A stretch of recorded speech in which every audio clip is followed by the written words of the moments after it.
ಜಲಗೋಳ. First PU ಭೂಗೋಳಶಾಸ್ತ್ರ, page 82.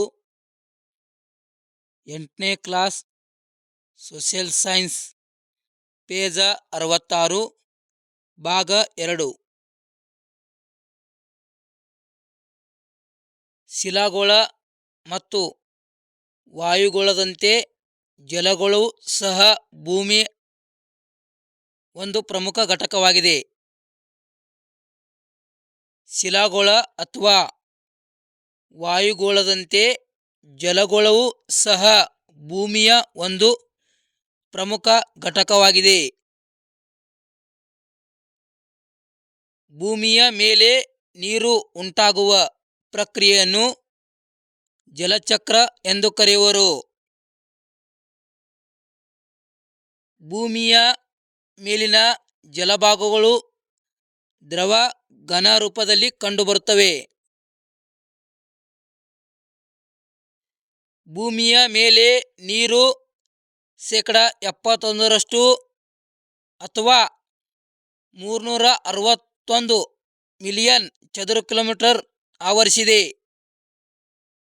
ಭೂಮಿಯ ಮೇಲೆ ನೀರು 71% ಅಥವಾ 361 ಬಿಲಿಯನ್ ಚದುರ ಕಿಲೋಮೀಟರ್ಷ್ಟು ಆವರಿಸಿದೆ. ಈಗ ನೀರಿನ ಹಂಚಿಕೆ. ಸಮುದ್ರ ಮತ್ತು ಮಹಾಸಾಗರಗಳಲ್ಲಿ 93% ನೀರು ಇದೆ. ಶುದ್ಧ ನೀರು 5%, ಹಿಮ ರೂಪದ ನೀರು 2%. ಭೂಮಿಯು ವಿಸ್ತಾರವಾದ ಜಲಭಾಗವನ್ನು ಹೊಂದಿರುವುದರಿಂದಲೇ ಭೂಮಿಯನ್ನು ಜಲಗ್ರಹ, ನೀಲಿಗ್ರಹ ಎಂದು ಕರೆಯುವರು. ಸಾಗರಗಳ ಬಗ್ಗೆ ಅಧ್ಯಯನ ಮಾಡುವುದನ್ನು ಸಾಗರಶಾಸ್ತ್ರ ಎನ್ನುವರು. ಸಾಗರಗಳ ಬಗ್ಗೆ ಅಧ್ಯಯನ ಮಾಡುವುದನ್ನು ಸಾಗರಶಾಸ್ತ್ರ ಎನ್ನುವರು. ಸಾಗರಶಾಸ್ತ್ರ ಸಾಗರದ ಭೂಸ್ವರೂಪ, ಉಷ್ಣಾಂಶ, ಲವಣತೆ, ಸಾಗರ ನೀರಿನ ಆಳ, ಸಾಗರ ಪ್ರವಾಹಗಳು, ಸಾಗರ ಉಬ್ಬರವಿಳಿತ ಮುಂತಾದವುಗಳನ್ನು ಕುರಿತು ತಿಳಿಸುತ್ತದೆ.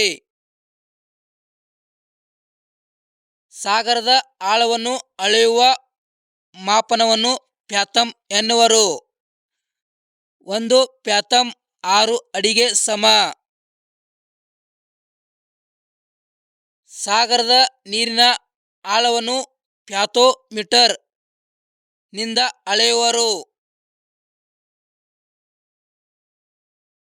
ಸಾಗರದ ನೀರಿನ ಉದ್ದ, ಅಗಲ, ಸಾಗರದ ವಿಸ್ತೀರ್ಣ ಪ್ರದೇಶವನ್ನು ನಾಟಿಕಲ್ ಮೈಲ್ ಎಂಬ ಮಾಪನದಿಂದ ಅಳತೆ ಮಾಡುವರು. ಸಮ ಆಳ ರೇಖೆ ಒಂದೇ ಪ್ರಮಾಣದ ಆಳವನ್ನು ಹೊಂದಿರುವ ರೇಖೆಯನ್ನು ಜೋಡಿಸುವುದನ್ನು ಸಮ ಆಳ ರೇಖೆ ಎನ್ನುವರು. ಪ್ರತಿಧ್ವನಿಗ್ರಾಹಿ ನೀರಿನ ಆಳವನ್ನು ಕಂಡುಹಿಡಿಯಲು ಬಳಸುವರು. ನೀರಿನ ಆಳವನ್ನು ಕಂಡುಹಿಡಿಯಲು ಬಳಸುವರು.